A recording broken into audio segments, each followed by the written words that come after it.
Angles या फिर कोण, घड़ी की सुइयों के बीच के जो एंगल्स हैं उनके बारे में बात करें।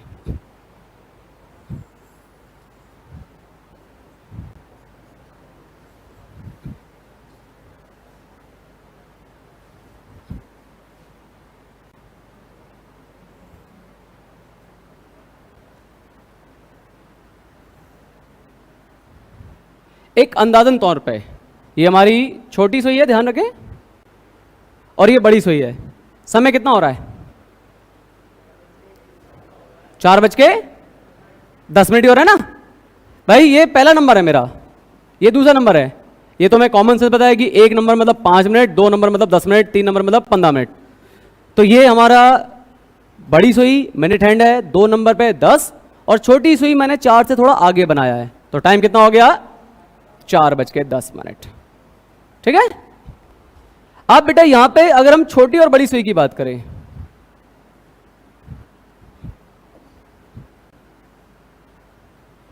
इन दोनों के बीच में ये जो दूरी है, इस दूरी को अगर हम कोण के हिसाब से बात करें, चाप के अनुसार बात करें, जो हिंदी में चाप कहते हैं, इंग्लिश में आर्क बोलते हैं, है ना, तो ये आपका एंगल कहलाएगा।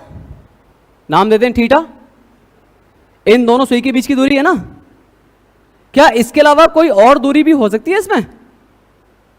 इन दोनों सुई के बीच में इस थीटा के अलावा कोई और दूरी भी हो सकती है? हो सकती है ना, उल्टी तरफ। तो ये वाली भी तो दूरी है। इसका मान अगर हमारा 70 आता है तो ये हमारा सर्कल के बाहर है, यानी ये सर्कल के एक तरफ है, ये सर्कल के दूसरे तरफ है। अगर ये वैल्यू 70 आती है तो ये कितनी होगी? 360 माइनस 70। बात समझ में आ गई? आपका यही सेम क्वेश्चन मान लो मैंने बनाया होता कि 4:10 पर घड़ी की दोनों सुई, आवर और मिनट हैंड, छोटी और बड़ी, इनके बीच में कितने डिग्री का एंगल बनेगा। ऑप्शन में आपने सॉल्व किया, आंसर माना 70 आया, 70। ऑप्शन में 70 नहीं है और ये वाला आंसर दिया है, तो हम इसको लगाएंगे ना कि आंकड़े अपर्याप्त, नन ऑफ दिस लगाएंगे? नहीं, हम इसको लगाएंगे। ठीक है। 360 में से 70 माइनस किए 290 आएगा। हमारा आंसर 290 दिया होगा। ऑप्शन ए मान लो आपका, इसमें मानकर चलते हैं कि ऑप्शन ए में 60 लिखा होता, ऑप्शन बी में 290 लिखा होता, और ऑप्शन सी कहता कि नहीं, इनमें से कोई नहीं, नन।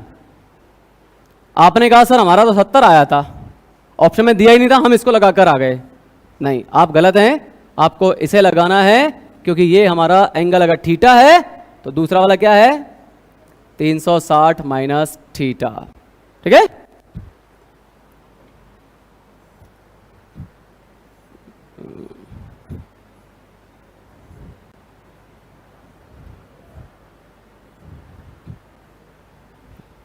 अब 4:10 या कोई भी समय हो, उसका हमें एंगल निकालना है, तो हमें एक फॉर्मूला याद करना है। ठीक है। उस फॉर्मूले से हमारी पूरी घड़ी के काफी सारे कंसेप्ट कनेक्टेड हैं। फॉर्मूले से, फॉर्मूला कहां से आया है वो मैं आपको बाद में बताऊंगा, अभी फॉर्मूले में मत जाओ। फॉर्मूला क्योंकि वो डिटेल कंसेप्ट है, उसको हम बाद में देखेंगे। तो ये जो थीटा एंगल है, इस थीटा एंगल का मान हम निकालेंगे 11/2 into minute minus 30 into hour. ठीक है। 11/2 into minute minus 30 into hour. आप इसको उल्टा पढ़ना चाहो बिल्कुल पढ़ सकते हो, कोई गलत नहीं है कि सर 30 गुणा आवर माइनस 11/2 इंटू मिनट कर दे, तो क्या वो गलत है? नहीं, वो भी सही है। यहां पे जो आंसर आएगा सॉल्व करने पर, आंसर आपका प्लस में भी आ सकता है, आंसर माइनस में भी आ सकता है। प्लस और माइनस केवल इतना कहता है कि तू आगे मैं पीछे हूं। अभी यहां पे छोटी सुई आगे है ना, बट जब यही समय मैं इधर ले जाऊंगा तो छोटी सी पीछे हो जाएगी, तो हमारा आंसर प्लस का माइनस में चला जाएगा।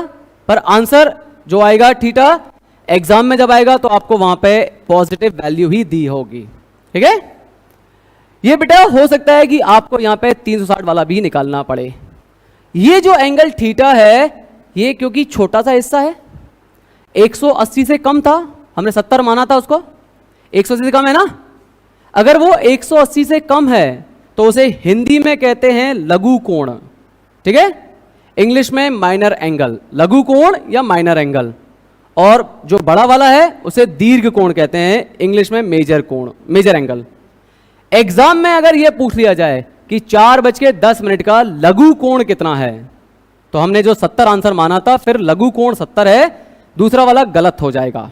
ठीक है, अगर हमारा 70 नहीं दिया है, 290 दिया है, तो 290 गलत है, फिर हमें नन ऑफ दीज लगाना पड़ेगा। आप इस चीजों का थोड़ा थोड़ा बारीक चीजें ध्यान रखना इनका। तो बेटा इस आधार पे बात करें तो हमने लिखा 4:10। भाई 4:10 पे इसे हम आवर कहेंगे और इसे क्या कहेंगे, मिनट कहेंगे। आपसे मैं सवाल पूछ रहा था कि 4:10 पे एंगल कितना होगा, सवाल मैं आपको लिखाऊंगा, पहले समझा देता हूं। तो आपने क्या किया, सिंपल यहां पे वैल्यू रखी कि सर 11/2 इंटू 10 माइनस 30 इंटू 4, ये होगा। 2 से हम 10 को कैंसिल कर सकते हैं 5 बार, 11 पंजे 55, माइनस 30 में से 120 गए, 30 इंटू 4 कितना होता है 120, सॉरी बेटा 120 में से 55 हम माइनस कर देंगे, आंसर कितना आ रहा है 65। तो हमारा आंसर माइनस में आया, कोई दिक्कत नहीं है, आपको आंसर प्लस में रखना है। उसकी हेडेक के लिए मैं ये कर देता हूं, यहां पे एक साइन बना देता हूं इस तरह का।